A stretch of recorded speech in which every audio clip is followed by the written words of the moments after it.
the show. Wait, Leslie Robinson, what? Leslie Robinson, what? What she say? What? Leslie Robinson, what? Well, hello, guys, and welcome to another episode of Leslie Said What. Okay, guys, listen. We are at season 5, episode 6, and I can't even believe it. All right, because it feels like it was yesterday when I started this podcast, even though it was like 2020. But either way, I am so glad that you guys are all here, and I'm so glad that you guys join me each week.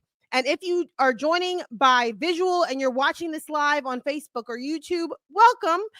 If you are listening to this next day or in the future on a podcast channel, well, thank you so much. I appreciate your support.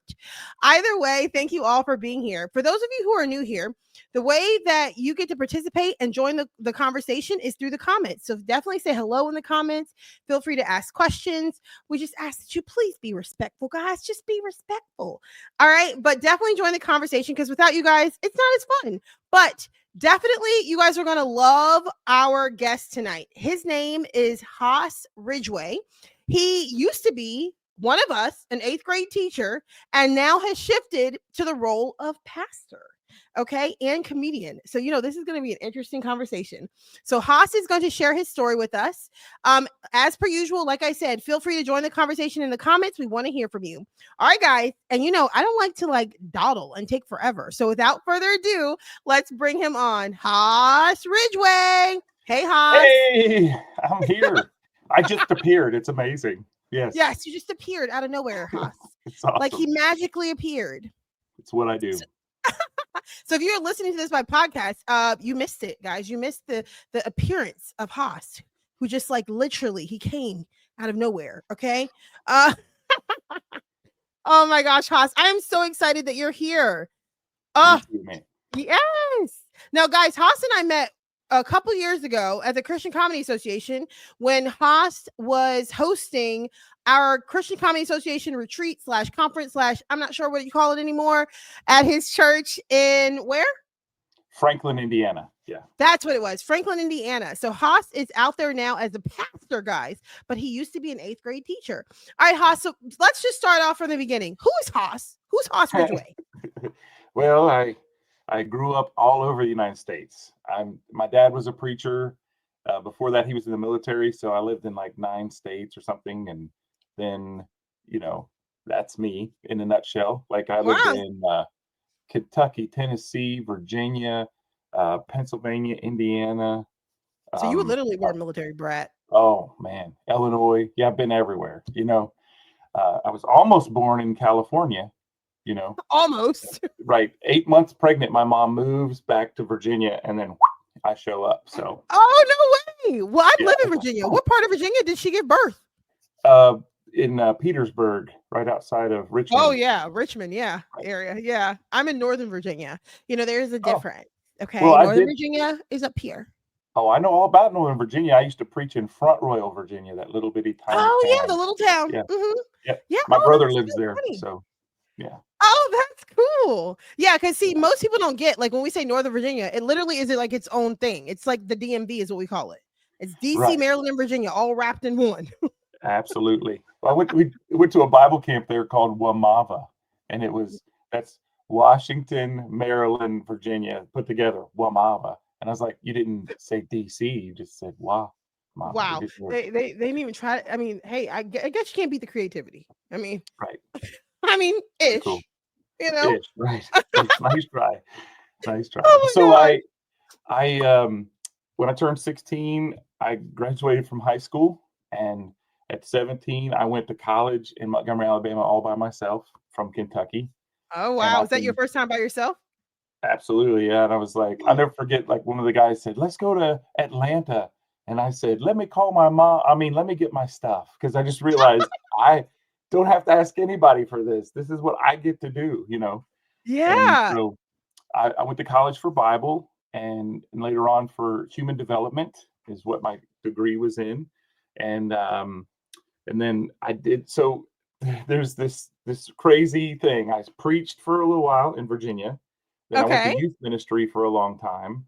And several years ago in Texas, our church was struggling financially or were going to. And the Yeah. principal came to me and said, I need you to teach this class at our school called Teen Leadership. So it's a leadership and speech class. And Okay. you don't even have like a curriculum. We have this book and you can use some of it or all of it. I was like, he said, you can do, it's like a free form class. And I was like, you just gave an ADD guy like freedom. This was nuts, you know? And, Yeah. and so I, for a whole year, and I wish it was longer. It just was, you know, I couldn't do everything that I had to do. I got to teach every student at that middle school speech and leadership. Oh, that's cool. Yeah, when Now, he was speech described a it, requirement? yeah, it was. If you were not in this, a couple little programs that were advanced, you had to go to this class. Oh, When he okay. described it, I thought he was telling me that I was going to be the youth minister at the middle school. It was that kind of description, like, you know, shaping them into better citizens and, you know, learning how to. And he would quote. He didn't even know he's quoting scripture when he's like, you know, treat others as you want to be treated. I was like, oh, Jesus said that. You know, it was Yeah. kind of cool. You're like, look at Right. you. Like, you're like, hey, look at you, sir, incorporating scripture into middle school and didn't even realize you were doing it. Exactly. And the author of the curriculum actually did that. His name's Flip Flippin. He did this Capturing Kids' Hearts. You can look that up. So I became a certified in the Capturing Kids' Hearts. That's basically, you know, the working your crowd. You know what I'm saying? Like Yeah. the room control. What's that phrase again? I wasn't any good at it. Classroom Making the management? kids behave. Yeah. Okay. So Classroom management? there you go. Classroom management. Yay. You were So- not good at classroom management, Haas? Well, I was. I just, you know, I never want to be that bad guy or whatever, and I always try to be the cool Yes. kid. But, you know, Yep. then after a while, I was like, man, I just want to preach. That was an incredible time, but now I want to preach, and then now I'm here in Indiana and I'm preaching. Wow. So like literally like what made you shift though from teacher to pastor and comedian? Like was it just like you just had was it like a calling or you just wanted to? Yeah, it was a calling like my whole Thank life. you, Nathan. Yeah, it was a calling my whole life, you know, and Yeah. spent a lot of time in youth ministry because I loved teens, and especially, and being in the public school was just like, I hate to say it was an education, right, for me. Yeah. Mhm. on respecting people for where they are, even though where I'm coming from, and learning how to love people right where they're at, and even if you can't stand them. No, I'm just kidding. Yeah. You know what I mean? Oh, it's like I Right. love you, but I don't like you right now. You know, Yes. that was Oh, me some days. I totally get it. And so like now and going from teacher to pastor, what are some things that you tend to see like overlap? Because I know sometimes us church members could be just as bad as the kids. Well, so you know, the little things on the structure of being a teacher that kind of overlap for me. Before teaching, I didn't create a long-term plan for what I was going to teach. Mhm. After, now I have a year calendar, kind of like I create my curriculum, and I take a whole retreat to figure it all out, and I plan it out a year in advance and that kind of stuff. But yeah, that classroom management, capturing the people's attention and knowing when to weave back in and out of being serious and grabbing them and doing those things to create tension and then relieve the tension and then involve people. And, you know, you tend to want that feedback that you get with older students, right? You just want, like, I want to know, are you getting this? You know, so sometimes in church, I'm like, hello, you know, it's like, yes, you're like, anybody out there? Can anybody hear me? Right. And normally they're really awesome at that. So you know, that kind of like, instead of being preachy now, I teach and I engage. That's awesome. You know, it's totally different. I don't change who I am when I'm in front of people. Yeah. I'm just me, you know.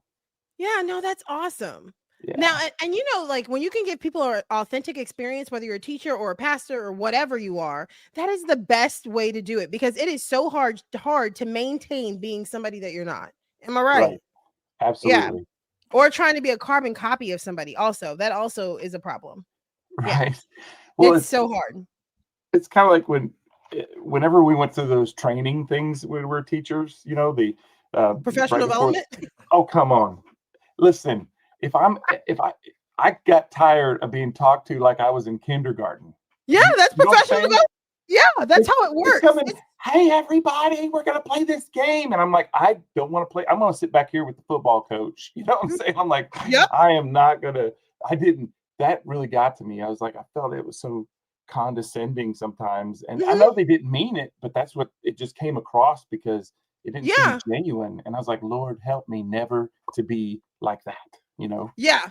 No, I get it. In professional development, it does feel kind of like patronizing sometimes where you're like, listen, okay, yay, we get to write with a marker on a big, huge post-it note. Like, Like, yay.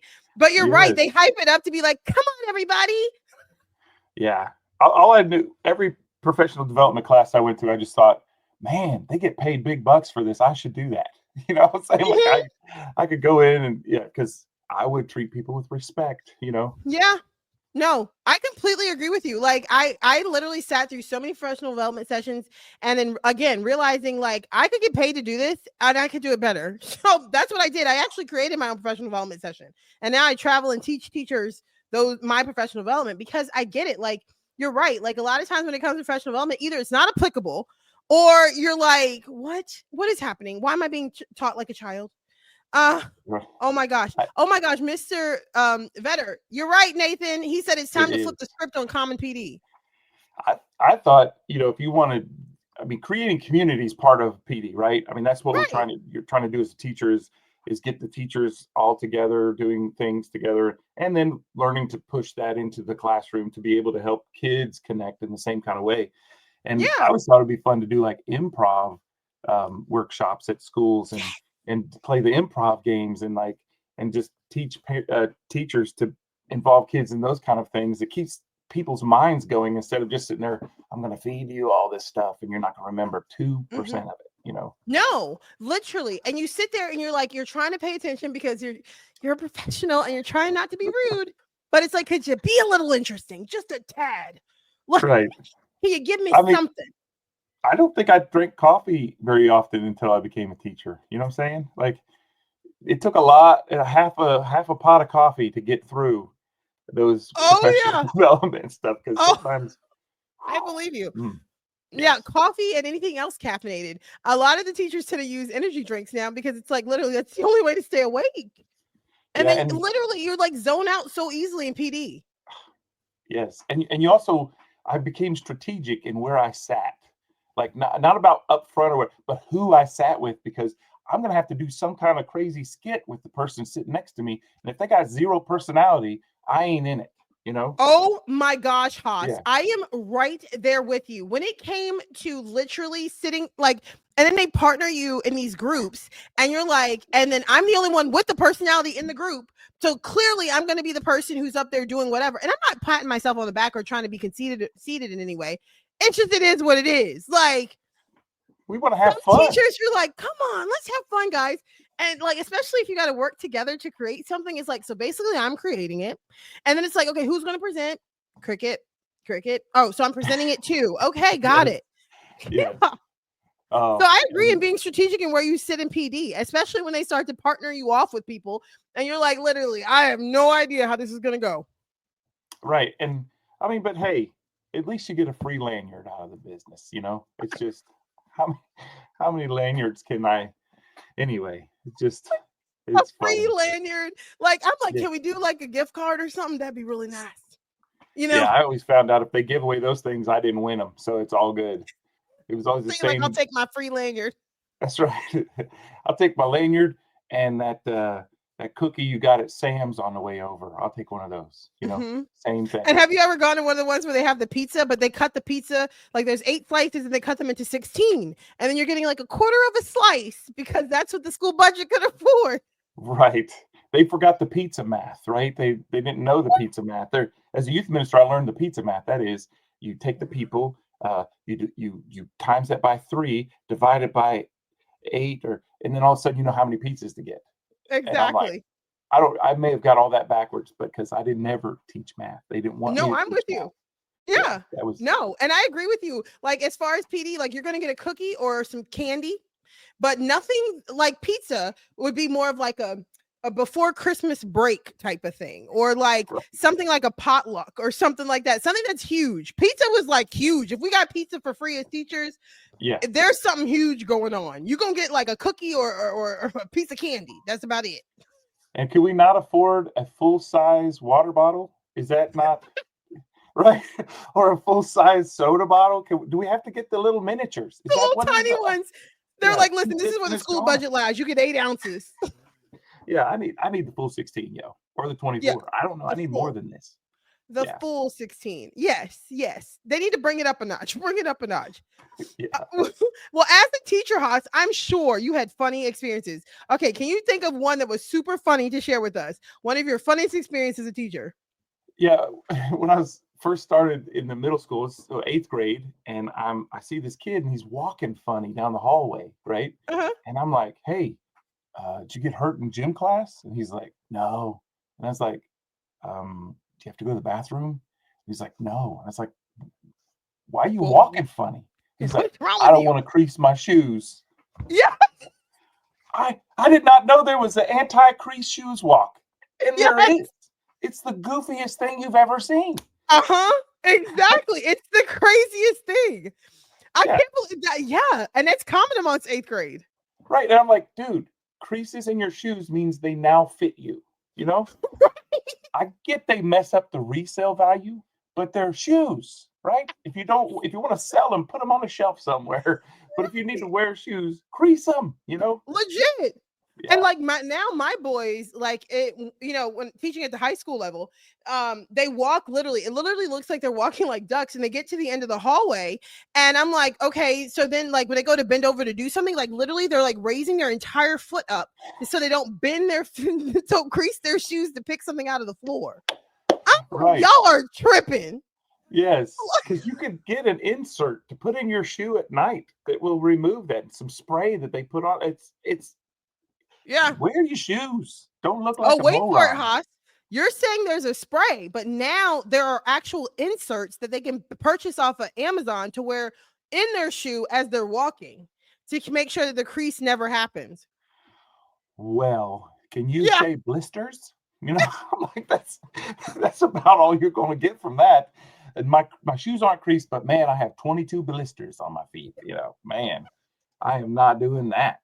Yeah. And- Like I remember one of the kids said they buy them on Amazon. It's like literally a little insert they put in the top of their shoe so it doesn't crease them. Okay. Because Well- the creases are more important than the blisters, apparently, Haas. Yeah. So And the second story is in classroom management. There's one kid who's talking the whole class, and I told him to move to the other side to sit at another table. And then yeah. it was going to be over, right? That was it.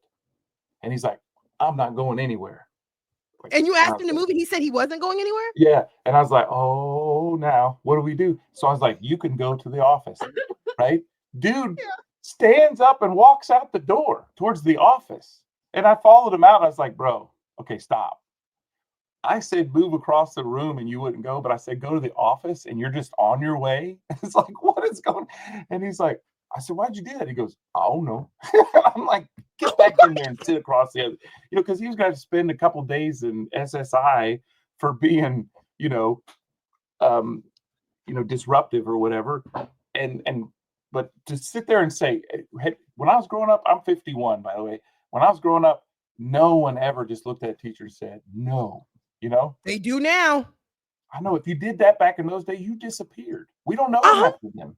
They're like in some special school somewhere. Yeah. Nowadays, it's like teachers are like, okay, well, I tried, Yeah. It's I'm crazy. that's so true. And the amount of teachers that are scared of kids nowadays. That's the crazy part, is the amount of teachers, I'm telling you, that are scared to death of kids nowadays is insane. And they'll just take whatever the kid gives them. Not this teacher, but Right. other teachers do that. It's like they get this thing where they watch some TikTok video that they show that I have rights. You have the right to remain silent is what you have. Oh, that's a So, good one. Yeah, I'm like, that ain't. I can tell you what your rights are. Yeah. You're right to an attorney if you keep up this road, right? You're gonna need one. Right. No, but It's nice to talk 100%. through a telephone through plexiglass if you keep acting this way, So, Yeah. Well, and the thing is I'm so glad you brought that up because you're 100% right. In my day, I never said no to a teacher. One of my mhm. one of the teachers I teach with, she said for the first time in her entire teaching career last year, she told a kid to do something. He looked at her point blank in the face and said no. And she was like, um, I don't know what to do with that. Like, what am I supposed to do with that? Because she's like, he's a big kid. He's bigger than her, way bigger than her. She's like, he said no, he's not going to do it. He's not going to budge off of his no. So she was like, oh, okay. Like, what else are you going to do? I mean, And now the kids treat you like equals. Mm-hmm. Yeah. yeah, like Mm-hmm. I'm supposed to negotiate whether you do your homework or not. Yeah. Mm-hmm. Yeah. It just it astounds me the Mm-hmm. lack of respect for each other and themselves. Really, it's just I a know. disrespect to I yourself. know. It's not. Yeah. I didn't really care what they said to me or did to me. I just felt bad that this is the life that they chose, and Yeah. they're choosing by being disrespectful and not caring about yourself and how people see you and view you. Yeah. It's the world we live in. I'm Yes, afraid. unfortunately it is. And it's sad that it's become reality. Like for Right. a teacher to, back off from a kid because the kid can come combative, the kid may swing on them. Like you just don't know nowadays. Like it's scary to teach. But it also takes a balance of relationship and rapport with the kids too, because once you break through that ice initially, then it's a different environment. It is a different Absolutely. environment, I and had the obviously not every kid, but right. some. Some of them, there's some challenges, right? I Yeah. I remember I was new to teaching, and near the end of the first semester, I went to the shop teacher and I said, "Can you make me a paddle?" Right? And I'm not planning on using it. I said, "I just want a paddle," right? And so the last day of class, I had all the kids sign the paddle. I was like, "This is my first year teaching. I want you to sign this paddle." And they're like, "Do we have to get hit by it first?" I was like, "I want to, but no." Yo, It's like, you're like, I'm not going to jail for this. exactly. But sometimes I just hold the paddle in my hand and hit it on the desk when they're all talking, and they'd all be like, "What was that?" And I was like, "I was just getting your attention," and Yeah, it was just wanted your attention. right. Yeah. I remember teachers used to do it with the ruler. They used to hit the table to get your attention, especially if you fall asleep. They'll hit that ruler on a Oh, table and it'll wake you right up. been pelted with an eraser before when I was a Mhm. kid, you know, Yep. and they interrupted a perfectly good dream. So I don't understand it, but it was so I I know this is like a pedestrian joke or whatever, but Yeah. the reality is in 8th grade, I fell asleep on my desk like this and started snoring, and I was dreaming I was on like a dirt bike because the In snoring your eighth grade sound, class. that's real. I thought I was on a motorcycle. It was my snoring. It sounded like the motor in the stinking. Yeah, it was crazy. Oh my gosh, Haas. Yeah, I'll never forget Make this that. stuff up. Oh my Yeah. gosh. You can't make it up. At least we know you're telling No, the truth. right. Oh my gosh. Yeah, no. So it's just funny because like when you look back on teaching, is there anything that makes you wish you would have stuck with teaching, or are you good with where you've transitioned to? I mean, I love where I'm at and what I'm doing now, but right before I left, they came to me and asked me if I would consider getting my certification for special education because the kids that they were sending to my class from there, we had a really awesome Oh, um, relationship, and yeah. and I I I almost did that because those kids, I just love those kids. And what's really kind of cool is now my daughter, that's what she does for a living. She's not in school, but in homes, she works with adults with mental and physical disabilities. And I was like, because there's so much Oh, joy you get from that kind of stuff. yeah. And Yeah. I, I'll never forget one kid who, you know, he had autism and he was so literal, everything was Mhm. so literal. And we had two girls, this is South Texas, so two girls had just come to America in our class, and they didn't speak English yet, so they Yeah. were fully immersed in English trying to learn, right? But I speak Oh. Spanish to an extent, and Yeah. they had this paper and they looking at me like, what do I do? And I said, you know forma tu nombre aquí, por favor. And they're like, I told them to write their name on the paper here. And the kid with autism, he goes, Mr. Ridgway, you don't speak Spanish. And I was like, because he's Spanish, right? And I said, why? Yeah. He says, because you're white. It's just, he thought everybody, He's like because, very you know, literal. well, I mean, if you're in Texas, there's so many people that live there their entire life, surrounded by 80% people who speak Spanish and don't know one word, right? And Okay, that, that's crazy. it boggles my. I'm like, Yeah. if my neighbor speaks Russian, I'm going to learn a whole bunch of phrases because I want to Yeah, just make them because feel you interact comfortable. with them. Yeah. Right? Yeah. But yeah, Oh, it's that's good times. crazy. Yeah. So then, Haas, how did you go from teacher to pastor to now comedian? Like you're Yeah. mixed. Now you're a pastor and a comedian. How did you get to a comedian? Well, comedy came to me. I've always wanted to be a comedian too. And when I was growing up, I had 3 brothers, and I was not the funniest of all Mhm. 4 of us. I just wanted to be like my older 2 brothers, and so I would just mimic what they did in 8th grade because they were in high school, right? And I would see them do something with their friends. I do the exact same thing with my friends, and it worked. You know, I was like, "This is awesome." You're like, look. And but we were all in theater, you know, and all that. I actually never got in any of the plays until I became an adult, and they all got into everything. And for some reason, that shifted to where I'm in front of people all the time, and so I got comfortable and more comfortable, more comfortable. And Oh, about 20 years ago, I was at a conference in Nashville, Tennessee, and I was at a Ruby Tuesdays with my friends, yeah. and I was doing all kinds of jokes, making them laugh. And they said, "You're going on stage tonight." I was like, "No, Sonic Flood, the band, is going on stage tonight." Yeah, you're like, Nobody knows who I am at this conference, right? I'm just like, you know, the new guy or whatever. yeah. And they went to the MC and said, you know, Haas Ridgway is a comedian. He's here today. Like I hadn't done stand up yet. This is your Like, first time ever? numero uno, right?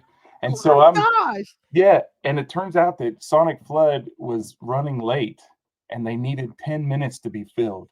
Okay. Okay, You're so not comedian. only your first time doing No, comedy, you, but you you had know, to fill 10 minutes? 10. That's so ridiculous, right? To think about, you know, getting a tight 5 takes some people 2 or 3 years, you know? And I'm sitting there going, well, I looked at the stairs and I was like, it's now or never, Lord. You know what I'm saying? Oh my god. And I went up those 3 steps and I did a sermon. What I did is, you know, the church lady from Saturday Night Live, right? She Uh-huh. did this sermonette where she's like, you take the D from devil and what do you get? Evil, you know, and it just kind of gets it down to the L, and that's where you're going to go if you stay in sin, that sermon, right? Oh And my gosh, yeah. I did it that whole sermon as Matt Foley motivational speaker. I did. I legitimately walked up, let me tell you a little bit about myself. You know, I did the whole sermon Oh as my, Matt Foley. Yeah. that is hilarious. And I was just like messing with people and throughout the whole sermon to get down to that final phrase of, and what do you get when you take the I from ill? L. And that's where you're going to go if you stay in sin, children. And it erupted. Somebody met me in the foyer and said, I need you to do 45 minutes in Denver in 2 months. Do you see? You just hear, I saw your face. So I went back and I was working with students and I said, they want me to do 45 minutes. And they're like, Haas, tell this story. And then no one's like, Haas, tell this story. Remember that time you said this about your bike? And they came Your up with student? yes, from stories that I had told them already. And I just went and I embellished. Awesome. Yeah, I embellished all of that. And I went to Denver and I did my first 45-minute show and got paid for it. Students, Boom. that is awesome. Yeah, from just the stories that I would tell from my childhood. So Oh my gosh. crazy. That is awesome. And it's great that you noticed your students paid attention. Yeah, exactly. Exactly. Oh my gosh. And it's so funny how our students can motivate us in that way. Like as much as Right. we inspire and motivate our students, it's always interesting how they can motivate and inspire us. My students, believe it or not, are the ones that made me get on TikTok. Wow. I was not going to do it. And they were like, come on, Miss Rob, like, just do it. Just do it. So they can inspire us as much as we can inspire them. Like it's Absolutely. literally, they literally made me get on. So Haas, how do you manage everything? Like, how do you manage it all? I don't. No, I'm just kidding. I'm one of those weird, like I used to be a person you can't get up in the morning, and now I'm a Yeah. person that 4 hours or 5 hours in, I'm already awake and going, it's 4:45 and I should probably do something. Yeah, it's AM? weird. Yeah. Yeah, it's ridiculous. I couldn't, man. It's so strange. I'm up till wee hours of the morning, sleep 4:45, 5 o'clock. I'm like, let's go do something. It's just strange. And Well, you so wouldn't have a problem being at school on time at 7:15 because I'm those times late on a regular I was late twice. to This school. is crazy. Yeah, twice.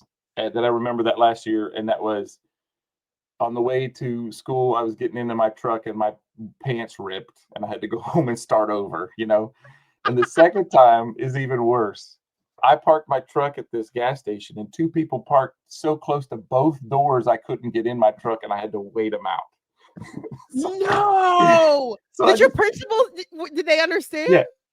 I texted him a picture of the truck, and I was like, I'll get in as soon as I can. And he was like, he just put LOL, and he's like, I'll watch it for you. And you know what? I wasn't but 5 minutes maybe, but that's cool though that your principal watched your class for you. That's amazing. Yeah, I mean, I know some principals wouldn't, but I mean, mine would. He's pretty awesome. But like, yeah, no, that's funny. And like, literally, I'm with you. I'd be like, let me take a picture and just show him. Like, for real, I can't get in my car, man. Yeah. I promise I can't get in my car. Right, exactly. Yeah. Oh my gosh. Yeah, you're always needing 5 a.m. bus drivers. What Nathan you see says. that? I'm not. Yeah, I guess I could do that. But I'd probably end up being Matt Foley the whole time, being like, "Listen up, children, you can shut your yapper." That's probably would be what I would do. I'd get in trouble for losing it. Oh my gosh, no, I'm with you. Like, yeah. I drive the bus in addition to teaching, right? Word. That's awesome. Yes, I'm a school bus driver in addition to teaching. And so, yes, the Matt Foley would be definitely necessary. The Matt Foley approach. The kids would get a kick out of it. Oh my gosh. Hey, it gets them to school. Hey, it does get them to school though. Hey, we'll take it. Right, Nathan's like, hey, we'll take it. As long as you get them to school, we'll take it. I felt like a bus driver a couple weeks ago. The preschool here at church went on a field trip, and I drove our church bus. And it's one of those 15-passenger school buses that are put together, like small, but it's like a real bus with the door and all that, Yeah. And my dad was our school bus driver when I was a kid. Oh, man. I had to be on behave, right? I'm sure. My favorite. Because your dad ain't gonna play that. That's right. Here's one you'll appreciate as a bus driver. We get to a railroad track, and my dad opens the door and then closes the door and then crosses the track. And I was like, Dad, that's what we're supposed to do. Mm-hmm. Right. I said, Dad, why do you open the door at the railroad tracks? And instead of telling me it's the law, this is what my dad says. He says, well, in case a train is coming, it can drive on through. Oh my God. If you wonder where the ridiculous comedy comes from, you're like, it definitely came from my father. And my grandpa, who was a step grandpa, by the way, his name was Oliver McLean. He was Irish.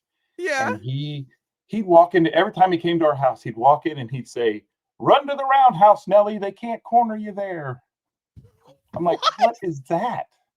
He had a picture of Pride and Joy, those two products in a picture in his wallet. He's like, "Would you like to see a picture of my Pride and Joy?" And he put that in front. Yeah. Yeah, he had one plastic egg in the refrigerator amongst the regular eggs, and that's the one he threw at you to mess with you. Yeah, that was my grandpa. I love it. I mean, you can't help but love it. Like, it's fun. I mean, if nothing else, it's strangely fun. Right, and I come home, he would teach me Irish drinking songs. No drinking was involved, just the songs. And my dad's a preacher, right? So I'd walk into the house, "Who threw the overalls at Mrs. Murphy's chowder?" He's like, "Where did you learn that song, son?" You should be like, my step grandpa. That's right. One time I borrowed his jacket to go to school because it was cold. He's like, "Just use mine." I'm standing in front of my teacher, and I put my hand in my pocket, and there was a cigarette in there from him smoking that morning. I pulled it out right in front of the teacher, and he's like, "What's that?" I was like, "It's not mine." Like he's never heard that before. Exactly. He was like, he had to come to the school while I'm sitting in that little chair waiting on my grandpa, and he's like, "It was my jacket, it was my cigarette," It's like, oh Oh my Yeah. gosh, your Yeah. grandpa sounds awesome. He is really cool. Drinking songs and cigarettes. You can't beat Right. it. Yeah. He Oh, was that's just awesome. he was so much fun. He played the accordion. Who plays the accordion? You know? Yeah, no, that's awesome Yeah. though. Oh my gosh. Well, Haas, last question for you, and then I promise I'm gonna let you go. Any Okay. encouragement for anyone else who they feel like God's shifting their profession? Like you shifted from teacher to pastor to comedian. Well, all of those wrapped in one. Okay. Yeah. So Yeah. what encouragement do you have for other people who are shifting their profession? Well, because I'm a minister, I'll just be like, I'm gonna come from that worldview and that angle. But Yeah. being faithful to God it is the most important thing. And Yeah. so if you want to know what God's will is for your life, wherever you can be faithful to Him and His purpose for you and His calling for you, if that is in teaching, be faithful. If it's in bus driving, be a bus driver. If it's in preaching, be preaching. If you like, I've got a calling to go and cut dogs' hair. I don't know, but wherever the Lord leads you, I don't know that. See, sometimes I go teacher, bus driver, and pastor to cutting dogs' hair. I don't and know. this is why I love Haas Ridgeway.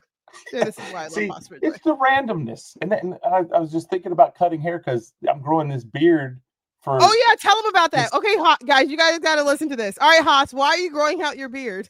A couple years ago at church, we had a breakfast with Santa, and you had maybe a few people concerned, and we're throwing around Santa like that, and I was like, why don't we just do something where I tell the story? And we came up with the idea we're having cookies and hot cocoa with Santa Haas. That's right. It's me with the beard. We're going to paint it white, but they know it's me, and all the kids are like, I can't wait to be with Santa Haas. And I'm like, you're with them right now, but so we're going to have a good time. And that's why I grew it out really long and that kind of thing. Yeah. So you grow it out and then you dye it white and then you do the whole shebang. Yeah, just to paint it, and I bought a really contemporary jacket on Amazon. It's like Santa, really like hipster Santa. So I'll be having my red Jordans. It'll be awesome. That is awesome. Santa Haas. Santa Haas. Yeah. I love it. I love it. I do want to tell you one thing is coming up in my life, and it's still in that possibility world, right? Okay. Because it's in the, movie world. So you know who the Kendrick brothers are? Yes. And for those of you guys who don't know them, they're Courageous from the movie Courageous and Facing the Giants and all the Forge and all the things. Yeah. Yes. So I met Steve and Kendrick backstage at a television show where I was warming up the crowd and he was a guest. Yeah. And I became goofy after a show. When I do comedy, I'm all of a sudden doing voices like, let me tell you a little, I'm just doing everything, right? And it went into Shrek. Like when I played Shrek and Shrek the Musical, I did that night, Oh my gosh. He goes, can you sound like an old man? And I thought we were just having fun. And I sounded like an old man. He goes, Haas, I need your information. We're filming a children's animated movie next year, and I want you to be in it. That's amazing.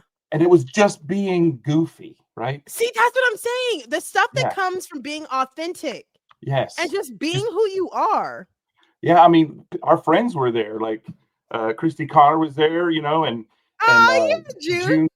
June was there, and I think Christy was having some conversations with him as well. Maybe her being in it, I don't know, but that was kind of cool. I hope she is. I hope we get to all be in it. That'd be kind of fun. That'd be so much fun. Doing voiceover that sounds exciting. I can't wait. Yeah, so I'm so excited for you. Congratulations. Thank you. Oh my gosh, you, Haas, that's awesome. Huh? Yeah, that's why your channel is so fun to watch because you're just being you, right? I'm literally just me, and it's sometimes disturbing. But it's me. But you you and you use you and not someone else, and that's why we all love you. Yeah. Oh well, I appreciate that, Haas. Seriously. And like literally, guys, and that's something that I encourage everybody to be, is just to be themselves, because it took me years to be comfortable just being who I am, because I used to think that who I am wasn't good enough, and so not enough, and so I just literally would try to be a carbon copy of other people because I felt like that would make me fit in better and that would make people like me more. But nope, it didn't. But at the same time, it did make me tired and very, very depressed. So I learned to just be me, and whoever wants to be and like me will like me, and whoever doesn't. That's the best way to be. Doesn't take any energy to be yourself. It does not, which is why I am who I am. Right. Telling the truth, it doesn't take a good memory to tell the truth, right? It doesn't take a whole lot of energy. It doesn't take a lot of energy to just be you. If you is energetic, it's natural, you know? Yeah. It's just who I am. Like, I literally am just this way. And I used to like suppress it because I knew it was like too much for some people. Well, if it's too much, if you are too much for somebody, then tell them they can excuse themselves. Goodbye. Like, you do not need to be here. like I am who I am. And guys, own who you are, because once you own who you are, people have no choice but to respect it. Absolutely. It is what it is, Haas. Well, Haas, thank you so much for taking time to be here. This has been so much fun, as I knew it would be. Do you have any final words, Haas? Man, I the only thing I can say is that God has given everybody the special creativity to do their part wherever you are, And when I dreamt of being somebody I wasn't, it was exhausting, right? Mm-hmm. And not to just be repetitive, but when you find that place where you give and it gives back to you, stay in that place, right? Yeah. And enjoy it, because the sweet spot is when you're living in the middle of God's will. So that is so true. Well said. I said final words, Haas, not amazing words. I'm just trying to be me, bro. Right. I love it, Haas. I love it. Well, guys, for more of Haas, definitely follow him on Instagram. Here where it says Hostage. That's how you find him on Instagram. You can find him on Haas Ridgeway on Facebook. And guys, if you are a Dry Bar lover, which is Dry Bar Comedy, it's not. And if you don't know what Dry Bar is a clean comedy network. You can look up Dry Bar Comedy on any Roku, any type of streaming network. Find Dry Bar Comedy and look up Haas Ridgeway. His Dry Bar Comedy special is on there. He's also often on the Huckabee Show and different things like that. So look for Haas, guys. Support him. We love Haas. Haas, thank you so much for being here. You got it. Good to see you. See you, Haas.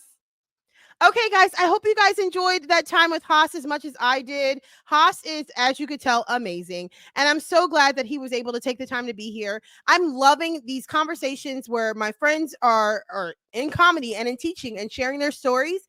And I hope that you guys stay tuned for next week. Next week, we have a teacher. She is at Teach Create Pray is her name, and she is a teacher and a entrepreneur, and she's going to talk to you guys about how to maximize your teaching resources and digital resources online. So she's amazing. So she's going to be with us next week.